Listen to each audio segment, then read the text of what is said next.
আসসালামু আলাইকুম, সবাই কেমন আছেন? আমি সোনিয়া আফরিন চলে এসেছি নতুন আরেকটা রেসিপি নিয়ে।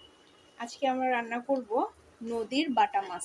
দেখেন, সকালবেলায় আব্বা গিয়ে বাটা মাছগুলো নিয়ে আসছে, মা কেটে পরিষ্কার করে দিয়েছে, আর আমি এখানে বাটা মাছ রান্নার প্রসেসিংটা শুরু করে দিয়েছি। আমি এখানে প্রায় হাফ কেজির মতো পেঁয়াজ কুচি করে নিয়েছি, একটু বেশি পরিমাণে ঝাল ঝাল কাঁচামরিচ নিয়েছি, আর এখানে নিয়েছি আমি বেগুন, তারপরে আলু, কাঁঠালের বিচি, আর আমাদের এইদিকে বলে পোল্লা, অন্যদিকে কি বলে কমেন্টসে অবশ্যই জানাবেন। এখন আমি দিয়ে দিচ্ছি স্বাদ মতো লবণ। যেহেতু আমরা একটু লবণ বেশি খাই, সেই জন্য আমি 2 টেবিল চামচের একটু কম লবণ দিয়ে দিয়েছি। আমি এখানে প্রায় 1 চা চামচের একটু কম হলুদের গুঁড়া দিয়ে দিয়েছি। মাখার পরে যদি লাগে তাহলে আমি দিয়ে দিব। আর এইখানে প্রায় 1 টেবিল চা চামচের একটু বেশি আমি ধনিয়ার গুঁড়াটা দিয়ে দিব। এবার আমি যেহেতু কাঁচামরিচ দিয়েছি, তারপরেও অল্প একটু আমি মরিচের গুঁড়াটাও দিয়ে দিচ্ছি, কারণ এই রেসিপিটা ঝাল ঝাল অনেক বেশি মজা লাগে। দেখেন, আমি প্রায় 1 চা চামচের মতো মরিচের গুঁড়া দিয়ে দিয়েছি। এখন এটাকে হাতে মেখে নিতে হবে। হাতে মেখে তারপরে এটা আমি চুলায় বসায় দেব। এর আগে তেল অ্যাড করা যাবে না। আমি এটা হাতে মেখে নিচ্ছি।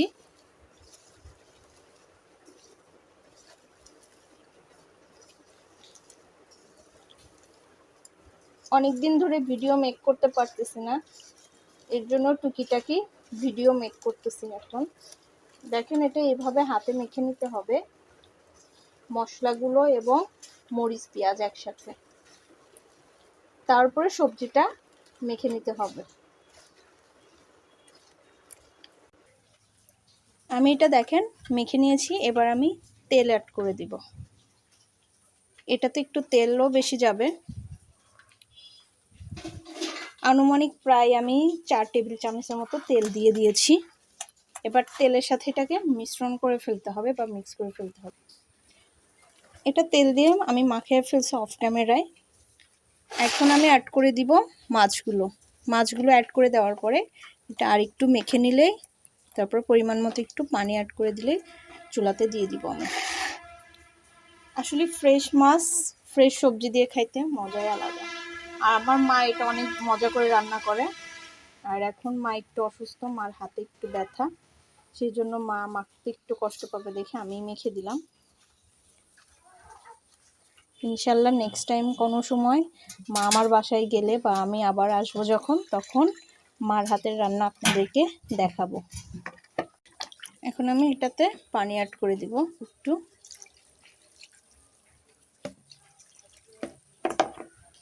এটা ঝোল থাকবে না তো, পুরো মাখো মাখো একটা ভাব আসবে।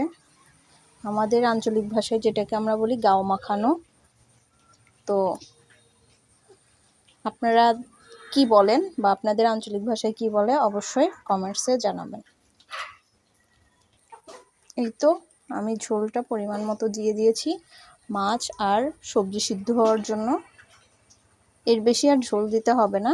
এই তো মাখানো হয়ে গেছে। আর বাটা মাছটা আমার আর আমার আপুর খুবই প্রিয়। এখন আমি এটা চুলাতে দিয়ে দিয়েছি প্রায় 10 মিনিটের মতো। এটা ঢাকনা দিয়ে ঢেকে সিদ্ধ করব, তারপরে ঢাকনাটা তুলে দিব। চলেন 10 মিনিট পরে দেখা হবে ইনশাআল্লাহ। 10 মিনিট পরে আমি ঢাকনা খুলে দিয়েছি। দেখেন, এখন এরকম বলক উঠে যাবে যখন, তখন এই ঢাকনাটা খুলে দিতে হবে। আর এখন এইভাবে ঢাকনা ছাড়াই হবে। যখন ঝোলটা একেবারে মাখো মাখো পর্যায়ে হয়ে যাবে, তখন আমার রান্নাটা হয়ে যাবে। এর মাঝখানে আমি আর কোনো কিছুই অ্যাড করব না। খুবই ইজি প্রসেসিংয়ে এই রান্নাটা করা যায়। আর দেখতে কি সুন্দর একটা কালার আসছে। তো গ্রামীণ রান্নাগুলো আসলে অনেক বেশি টেস্টি হয়, আর খুব কম উপকরণ দিয়েই করা যায়। আপনারা অবশ্যই বাসায় ট্রাই করবেন। আর আমার চ্যানেলটা অবশ্যই সাবস্ক্রাইব করবেন, আর আমার ফেসবুক পেজটাও একটু ঘুরে আসবেন। চলুন আমরা এটা শেষ হওয়া পর্যন্ত দেখি কেমন হবে। দেখেন, আস্তে আস্তে সবজিটা নরম হয়ে গেছে এবং ঝোলটাও কমে যাচ্ছে। এরকমভাবে আস্তে আস্তে এটা যখন একেবারে মাখো মাখো হয়ে যাবে, তখন আমি এটাকে নামিয়ে ফেলবো। আর মজার বিষয় কি, এই রান্নাটাতে কোনো ভাবে তরকারি নাড়াচাড়া করা লাগে না, কোনো ঝামেলাই থাকে না। জাস্ট একবার হাত দিয়ে মেখে পরিমাণ মতো পানি দিয়ে দিলে এটা আস্তে আস্তে হয়ে যায়। আর মাঝখানে আপনি একটু টেস্ট করে দেখবেন লবণটা ঠিক আছে কি না, সেই অনুসারে লবণটা একবার দিয়ে দিলে উপর দিয়ে হয়ে যাবে। খুবই ইজি প্রসেসিং একটা রান্না। আর আমার তো এই রেসিপিটা খুবই ভালো লাগে, আমাদের বাড়ির সবাই খুব পছন্দ করে। আপনারাও বাসায় ট্রাই করে জানাবেন কেমন হয়েছে এই রেসিপিটা। এরপরে আমি ফাইনাল লুকটা দেখাবো। তবে একটু ধনেপাতাটা দিলে আরও একটু মজা হতো। তো আমাদের বাড়িতে আব্বা, মা, আমার ভাই এরা ধনেপাতাটা পছন্দ করে না, সেই জন্য আমি অ্যাড করছি না। কিন্তু আপনারা তো জানেন আমার শ্বশুরবাড়ির সবাই ধনেপাতাটা পছন্দ করে। আর আমার বাড়ির চারপাশে যেহেতু রাস্তার সাউন্ড আসে, সেই জন্য অবশ্যই আগেই বলছিলাম যে আমার বাড়িটা রাস্তার পাশে। এছাড়াও হাঁস মুরগির ডাক শোনা যাচ্ছে, কারণ আমি গ্রামের বাড়িতে আছি এখানে। আর গ্রামের বাড়িতে মজার মজার রান্না, গ্রামের পরিবেশটা আমার খুব ভালো লাগে। আচ্ছা, এরপরে আমি দেখি রান্নাটা কেমন হয়েছে। দেখেন রেডি হয়ে গেছে আমার বাটা মাছের গা ভুনা। এই রেসিপিটাতে একটু দেখাই, নিচের দিকে এরকম তেল বের হয়ে যাবে আর একটু ঝোল থাকবে, এই জন্য এটাকে আমাদের এদিকে গা মাখানো বলা হয়। আর আমি লবণটাও টেস্ট করে নিয়েছি, লবণটাও হয়েছে। সো এই তো শেষ। অবশ্যই বাসায় আপনারা ট্রাই করবেন আর কমেন্টসে জানাবেন কেমন হয়েছে দেখতে, বাসায় ট্রাই করার পর কেমন হয়েছে টেস্ট। দেখা হবে নতুন কোনো ভিডিওতে ইনশাল্লাহ।